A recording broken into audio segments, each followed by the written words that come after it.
Salut les photographes, bienvenue dans les MPR News du mois de janvier 2024. On va parler de matos un petit peu original, voire bizarre parfois, en tout cas qui permet de prendre des photos complètement différentes de ce qu'on a l'habitude de faire. Donc on va démarrer, hop, avec le sponsor. Merci beaucoup Skyloom et notamment Luminar Neo de sponsoriser cette vidéo. Je vous en parle un tout petit peu plus tard. On fera un petit point de où ils en sont. Vous allez voir qu'il y a eu pas mal de progrès depuis ces dernières années, donc c'est plutôt cool. On parle un petit peu de matos donc, et on démarre avec le Lumix G100D, qui est un appareil photo micro 4 tiers. Alors c'est pas du matériel bizarre à proprement parler, mais c'est vrai que le micro 4 tiers il a tendance un petit peu à se faire oublier ces dernières années, et si on a bien une marque qui continue d'insister, c'est Panasonic, et à juste titre, parce que celui-là je trouvais plutôt pas mal finalement. Un capteur de 20 mégapixels, il n'y a pas besoin de beaucoup plus sur du micro 4 tiers, très léger, 345 grammes, une super rafale, la vidéo en 4K, la vidéo à 30 images par seconde, l'écran orientable dans toutes les directions, une stabilisation assez bonne aussi, un beau viseur OLED et puis l'arrivée de l'USB-C. Donc en fait un bon package global, et surtout le truc c'est que on a enfin un boîtier, je trouve, en micro 4 tiers qui a à peu près tout ce qu'il faut pour un prix super raisonnable. 650 euros, dispo fin janvier, c'est quand même plutôt pas mal. Il avait même été retiré du marché et en fait ils sont revenus, ils l'ont remis avec des toutes petites modifications du type ils ont passé l'écran LCD en écran OLED, enfin ce genre de choses. Et finalement, vous voyez, je trouve que ça fait partie de ces boîtiers qui ont tout ce qu'il faut, là où il faut. Donc la seule chose, la seule différence avec d'autres boîtiers, c'est la taille du capteur. Mais finalement, la taille du capteur, vous le savez, ça dépend des usages que vous avez, ça dépend du type de photo que vous faites et du type d'objectif que vous allez mettre dessus. Et le micro 4 tiers s'adapte très bien pour plein de types de photographies. Et du coup, ce petit boîtier-là, je trouve, est plutôt cool. Et pour une fois, sur du micro 4 tiers, ils sont pas partis dans des espèces de délire où il faut que ce soit super stylé ou je sais pas quoi. C'est un boîtier normal. Ils ont mis du coup un prix normal qui est plutôt abordable et c'est un bon entrée de gamme. Ensuite, on va montrer un petit peu les différentes sorties d'objectifs qu'il y a eu ces derniers temps. Donc vous pourrez faire pause, vous pourrez aller voir les liens en description si vous voulez, si ça vous intéresse. Mais en gros, les objectifs vraiment intéressants, on a le Panasonic 100 mm f2.8 en monture L, macro, donc un objectif macro en monture L, c'est plutôt pas mal. Un Hasselblad 90 f2.5, très très cher. Un Sigma 70-200 pour monture L et pour monture Sony f2.8, donc très bien aussi. Et puis ensuite, un petit Yongnuo 50 f1.8, 3 Sirui en F1.2, intéressant Sirui qui ramène des nouveaux objectifs, plutôt pour APS-C pour le coup. Un Voigtlander 18 mm f2.8. Et puis des TT Artisan, Meike, Astery, toutes ces marques qui qui font des petits objectifs un petit peu exotiques, mais qui peuvent être intéressants et surtout à des tout petits prix. Donc pourquoi pas pour ceux qui aiment bien faire un certain type de photos créatives. Ensuite, je voulais vous parler d'une app qui est en financement participatif en ce moment sur Ulule, qui s'appelle Pellipop. Et c'est plutôt un concept intéressant. Il y a pas mal d'applications qui sont faites pour vous aider à imprimer des photos, et notamment depuis vos smartphones. Et j'ai toujours trouvé que ces apps, elles étaient, comment dire, un peu pas pratiques en fait. C'est-à-dire que ça vous oblige obligatoirement à scroller dans votre catalogue, à trouver vos photos, à faire une sélection en fait. Et là où c'est intéressant avec Pellipop, c'est tout bête. Ça a été créé en fait par Chloé, qui a fait un voyage de 4 ans en bateau avec sa famille, et qui donc s'est retrouvé avec des milliers, des milliers, des dizaines de milliers de photos dans son téléphone. C'est quand même fait pour le téléphone au départ. Et en fait, elle s'est dit, mais en fait, à l'époque, on avait une pellicule, 12 poses, 24 poses. Quand on prenait la photo, on était sûr qu'elle allait être imprimée. Et donc elle s'est dit, on va reproduire cette expérience-là. Et donc cette fois-ci, c'est pas juste avant de prendre la photo, c'est juste après. Donc en fait, vous prenez vos photos avec votre téléphone, et au moment où vous voyez la photo sur votre téléphone que vous venez de prendre, vous pouvez vous dire, celle-là en fait elle est cool, j'ai bien envie de l'imprimer. On appuie sur un petit truc et boum, ça va dans votre pellicule. Et du coup, vous savez combien il vous reste de poses dans votre pellicule. Dès que les 12 poses sont remplies, hop, ça part à l'impression et ça vous est envoyé automatiquement. Et donc je trouve le concept plutôt sympa, et du coup ça enlève la difficulté de prendre tout le temps de retrouver ses photos, etc. Donc pour de la photo smartphone souvenir, je trouve que c'est plutôt un très bon concept. Ensuite, Viewfinder, c'est assez intéressant parce que c'est une nouvelle marque d'appareil photo qui donc a annoncé le Kerin, qui est un appareil photo compact panoramique. Donc c'est plutôt intéressant, très minimaliste, avec un capteur 60 mégapixels, donc un appareil photo numérique, mais panoramique. Donc je sais pas un petit peu, je sais pas ce que ça va donner, mais je trouve ça plutôt marrant de voir des petites marques qui lancent des nouveaux boîtiers. On a le Pixel en France qui fait ça aussi. Et voilà, un objectif intégré 35 mm, et ils vont démarrer la production courant 2024. Donc voilà, intéressant, je sais pas ce que ça donnera, mais voilà. Ensuite, on part sur des trucs, donc c'est déjà, on est d'accord, un petit peu exotique comme appareil photo. Un appareil photo numérique 60 mégapixels qui ne fait que des photos panoramiques, on est déjà sur un truc un petit peu bizarre.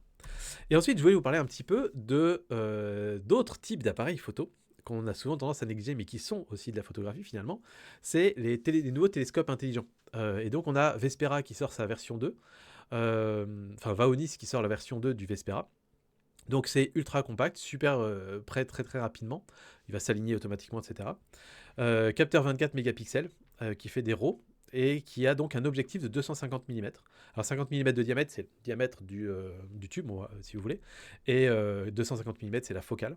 Et donc il est capable d'observer le soleil et d'observer certains objets, notamment des objets un peu lointains, etc. Donc c'est plutôt cool. 1600 € sur le site de Vaonis sans le trépied. Et voilà un petit peu à quoi ressemblent ces nouveaux petits télescopes qui permettent de faire des photos du ciel profond, etc. Et surtout facilement, accessiblement par rapport aux télescopes manuels comme moi je peux avoir à la maison par exemple et qui demandent énormément d'investissement en temps pour réussir à faire les choses correctement. Et ensuite, on a Unistellar, qui est le gros concurrent de Vaonis, qui lance l'Odyssée, leur propre télescope intelligent, qui cette fois-ci est équipé d'un miroir avec une focale 320 mm, qui fait donc 85 mm de diamètre le tout. Et sur la version Pro, on peut également mettre un œilleton et observer dedans. Ce qui fait partie quand même du plaisir, je trouve, de l'observation au télescope, d'avoir cette espèce de vue directe, de voir les objets stellaires très très très très loin. C'est quand même plutôt cool. Même si c'est vrai que, enfin comment dire, pour avoir un télescope à la maison, je peux vous dire, c'est super chouette de pouvoir regarder directement dans l'œilleton. C'est un truc particulier qui se passe.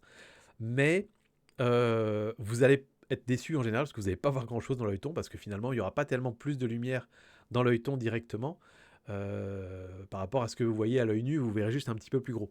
Par contre, pour faire des belles photos pleines de couleurs, pleines de détails, etc., il faut faire des pauses longues et ça, votre œil, il ne peut pas faire une pause longue, il n'est pas capable. Donc il faut forcément pouvoir prendre des pauses. Mais n'empêche, je trouve ça plutôt cool de pouvoir l'avoir. Là, on est sur un prix un peu plus élevé, 2500 € sur le site d'Unistellar et 4000 pour la version Pro. Et voilà un petit peu à quoi ça ressemble. Donc vous voyez, ces appareils photo très particuliers quand même, mais je trouve pour moi c'est une avancée qui est en train de se faire dans les télescopes, qui est à peu près du même niveau que l'avancée qu'il y a eu dans les drones, où à l'époque on est passé de il faut louer un hélicoptère pour aller faire des photos du ciel, à je peux envoyer, n'importe qui peut envoyer son propre petit appareil photo dans le ciel. Je trouve qu'on arrive un petit peu sur les mêmes choses, alors pareil on est sur des prix très élevés, probablement que les prix baisseront aussi plus tard. Edelkrone qui lance le Tripod X. Là aussi, on est un peu dans le futur. Est-ce que c'est le futur des trépieds? Je ne sais pas. En tout cas, c'est le premier trépied qui est entièrement motorisé, de partout. Sur tous les pieds, sur la tête, etc. Et donc, c'est un trépied qui va s'ajuster tout seul, de lui-même. Vous pouvez lui demander de se mettre à niveau automatiquement. Si vous êtes sur un terrain pas plat, etc., il va régler ses pieds pour se mettre à niveau. Il peut aussi reproduire des mouvements. C'est-à-dire que si vous pouvez lui inculquer des mouvements, un petit peu comme ce qu'on a sur des sliders automatisés, là, on peut le faire avec un trépied. On peut lui dire suis tel et tel mouvement, et ensuite on va appuyer sur le bouton, il va refaire exactement le même mouvement très fluide. Et on n'a pas de contrôle manuel là-dessus, c'est vraiment tout est fait pour être piloté comme ça. Alors, c'est pas un trépied qui est fait pour la photo, il pèse super lourd, je crois qu'il pèse 9 kg. Il est fait vraiment pour soutenir des grosses caméras, du matériel de film, etc. Et du coup, dans ce milieu-là, c'est pas idiot en fait d'avoir quelque chose de motorisé parce que imaginez devoir enlever tout le bazar de grosses caméras de télévision ou de cinéma pour pouvoir régler les trépieds avec des claps, etc. C'est quand même pas mal de pouvoir motoriser tout ça, pouvoir le faire un petit peu à distance et pouvoir le programmer aussi. Maintenant pour la photographie c'est complètement overkill, je suis pas sûr que ce soit indispensable aujourd'hui, mais peut-être plus tard un jour on aura des trépieds qui seront comme ça, avec la difficulté que évidemment du coup c'est un nouveau truc en plus à charger. Donc voilà, pour l'instant je suis assez sceptique sur les trépieds chargeables, je trouve que les trépieds pour la photo en tout cas, 100% mécanique marche très bien en fait. Je vois pas de problème particulier là-dessus, donc voilà, mais là je peux comprendre l'usage en tout cas pour la vidéo. Et donc Edelkrone, on est sur des produits très très haut de gamme, hein, donc 2600 €. Ça ne me choque pas en termes de prix. Et voilà un petit peu à quoi ça ressemble. Il y a eu quelques... on a eu le temps de voir des retours sur les usages du Sony A9 III. Et les retours sont plutôt très très très bons. Apparemment, c'est un boîtier super rapide. Il y a un petit compromis sur la qualité d'image, mais c'est logique. C'est un boîtier qui est fait, qui n'a pas énormément de mégapixels, parce qu'il est fait pour aller très très vite, mais c'est pas grave. Plage dynamique un tout petit peu plus faible que d'autres boîtiers, mais c'est pareil pour la photo de sport et d'action, c'est pas très grave. Et donc voilà, pour ceux qui, c'est vraiment un boîtier qui est fait pour ceux qui ont besoin de vitesse, de grosses rafales, etc. Hasselblad a mis à jour son X2D100C en ajoutant la détection de visage. Et Hasselblad, vous savez, ils font des boîtiers moyen format. Et donc là aussi, moyen format, petit à petit, ils commencent à intégrer des innovations qu'on a dans les boîtiers plein format ou APS-C. Et donc c'est carrément cool. La détection des yeux n'est pas encore dispo, mais on peut imaginer que ça va arriver. Et voilà, ça se démocratise petit à petit aussi les moyens formats. Là, pareil, on a un marché qui, je pense, à mon avis, je pense pas que beaucoup de gens vont faire le jump sur le moyen format. Le plein format et la PSC ont l'air quand même des deux formats de capteurs qui correspondent à la plupart des usages. Mais c'est toujours intéressant d'avoir plus d'options, quoi. Donc voilà, en tout cas, c'est cool de voir qu'ils rattrapent un petit peu les retards technologiques qu'il pouvait y avoir sur d'autres. Et on peut aussi shooter en HIF maintenant. Donc l'avenir, on va dire, du format, du format JPEG, si je dis pas de bêtises. C'est le successeur du format JPEG. On passe aux news MPR et on va parler un petit peu de Skyloom. Quand ils m'ont contacté, je me suis dit, ok, Luminar Neo, c'est pas mal, ça m'intéresse de le retester parce que ça fait très longtemps que je ne l'ai pas testé en fait en vrai. Je m'étais arrêté à Luminar 4 que j'avais bien aimé à l'époque. Et ensuite en fait sortait pas mal de versions à ce moment-là les unes derrière les autres. Et là en fait ça fait plus de 2 ans que Luminar Neo est sorti. Ils n'arrêtent pas de l'améliorer. Et ce qui est plutôt cool, c'est qu'enfin on a un logiciel qui a une stabilité dans le temps, qui a des bonnes mises à jour et qui a en fait super bien évolué. Et donc en fait en le testant, là je me suis dit waouh, en fait c'est plutôt pas mal. Et depuis que je l'ai testé, je l'utilise déjà pas mal. Et je vais vous montrer exactement pourquoi je l'utilise en fait. Donc en fait aujourd'hui la façon dont ça s'est vraiment développé comme une alternative à Lightroom, basée majoritairement sur l'intelligence artificielle qui permet en fait de gagner énormément de temps sur vos retouches de photos. C'est super facile à utiliser avec les presets, si vous aimez les presets, ou avec les modules d'édition classiques comme vous avez l'habitude par ailleurs. Et on peut exporter très rapidement les photos ensuite. Donc vraiment c'est fait pour être efficace. Et voilà un petit peu comment ça se passe dans le logiciel. Donc vous voyez, on a toute une partie catalogage qu'il n'y avait pas avant et qu'aujourd'hui on peut utiliser. Et moi j'utilise en fait beaucoup sur les portraits. Pourquoi? Parce que ça permet hyper vite de post-traiter les portraits. Vous savez, moi les portraits, c'est pas forcément ma grosse tasse de thé. Et donc je suis pas prêt à passer 20 minutes sur un portrait. Et vous voyez, hyper rapidement, il repère les yeux, je peux les agrandir, je peux les blanchir, je peux améliorer un petit peu l'iris de mon œil. Voilà, éliminer les cernes, alors ça c'est génial. Et voilà, en quelques petits clics comme ça, j'ai amélioré le portrait. Je peux aussi jouer sur la peau. Et vous voyez qu'en fait, c'est super bien géré. Ça préserve bien le grain. Alors j'imagine que des pros de la retouche de portrait préféreront le faire à la main. Mais pour des gens qui ne sont pas pros comme moi, je trouve que c'est largement suffisant. Et on peut s'amuser aussi d'ailleurs avec le bokeh, avec l'arrière-plan. Là, j'ai volontairement pris une photo où il y avait de l'arrière-plan pas hyper flou. On peut régler exactement le sujet, vous voyez que la sélection est quand même assez excellente. Et puis, on peut du coup régler la quantité de bokeh, régler la luminosité de l'arrière-plan. Ça, j'aime beaucoup aussi, c'est très pratique. Et puis, corriger la profondeur et déterminer en fait à partir de quand il faut appliquer le bokeh et en quelle quantité. Et donc, en fait, tout ça, c'est hyper réglable et je trouve que c'est un logiciel qui marche vraiment super bien pour les portraits. Et pour les paysages, je vous donne un petit exemple avec cette photo incroyable qu'on a pu prendre à Yellowstone. On avait des mammatus au-dessus du grand prismatique, donc des gros nuages d'orage. Donc forcément, je sélectionne des presets gros ciel, ciel chargé. Celui-là me plaît bien, et celui-là me plaît pas mal aussi. Et donc vous voyez, comme base, c'est plutôt pas mal. Je peux me mettre là-dessus, je peux régler un petit peu l'intensité de tout ça. Et ensuite, évidemment, je peux aller dans le module d'édition pour continuer, aller retirer les petites tâches de capteur qu'on peut voir, etc. Mais je trouve quand même que c'est vraiment bien fichu et hyper pratique. Et surtout, vous avez vu, hyper rapide. Donc, je vous incite à aller voir le lien qui est en description pour aller visiter le site de Luminar Neo et voir vraiment les centaines de fonctionnalités qu'il y a dedans. Ça marche vraiment très très bien, la partie IA. Aujourd'hui, c'est disponible en abonnement ou en licence perpétuelle. Ça, c'est plutôt pas mal aussi parce que vous pouvez choisir le mode qui vous convient le mieux. On ne vous en impose pas. C'est à partir de 79 € par an. Et vous avez en plus 10 € de remise si vous utilisez le code MPR10. Donc voilà, je vous mets le lien en description. N'hésitez pas à aller checker, tester un petit peu, voir si ça vous plaît. Et si ça vous plaît, je vous laisse vous faire plaisir. Ensuite, je voulais vous parler un tout petit peu du voyage à Yellowstone. Ça y est, il est mis en ligne le nouveau voyage de cet automne. Il y a déjà des premiers inscrits, donc ça part assez vite. C'est un voyage donc fin septembre 2024. Je ne peux que trop vous le recommander si vous pouvez vous le permettre. C'est sûr que c'est un petit budget, mais ce sera le voyage de votre vie, je vous le garantis. Donc organisé par Marc Jardot et moi-même. Marc Jardot à la photo animalière. Voilà, je vous raconte même pas je sais même pas, j'ai pas assez de doigts ni de doigts de pied pour compter le nombre d'espèces animales différentes qu'on a pu photographier, et encore, il y en a encore plein. Et en termes de paysage, c'est juste incroyable avec les geysers, avec les sources d'eau chaude, avec les montagnes, les lacs, les forêts. N'en jetez plus, c'est le plus bel endroit du monde. Donc si ça vous intéresse, pareil, je vous mets le lien dans la description. Allez checker un petit peu cette page-là.